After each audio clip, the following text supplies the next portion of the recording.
Rekaman detik-detik penghancuran pengangkut personil lapis baja M113 Angkatan Bersenjata Ukraina oleh amunisi lancet yang berkeliaran di daerah perbatasan wilayah Kursk. Ramai dibicarakan warganet sejak diunggah di akun Telegram @mod_Rusia pada Jumat 30 Agustus 2024. Peralatan pengintaian udara dari salah satu unit kelompok pasukan utara mendeteksi pergerakan pengangkut personil lapis baja M113 buatan Amerika Serikat di wilayah perbatasan Kursk yang mengangkut militan dan amunisi angkatan bersenjata Ukraina. Target yang ditemukan terkena serangan langsung dari amunisi lancet yang dioperasikan militer Rusia.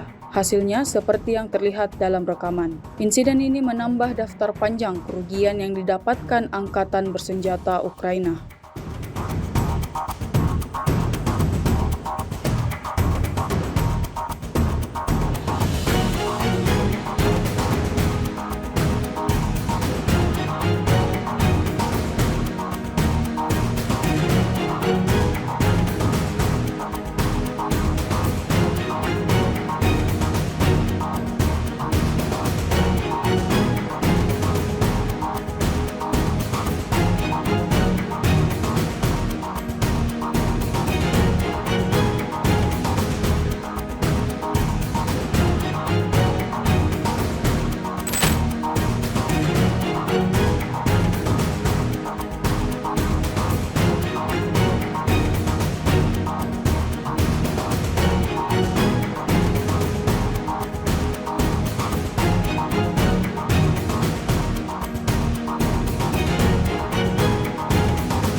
Download Tribun X sekarang, menghadirkan lokal menjadi Indonesia.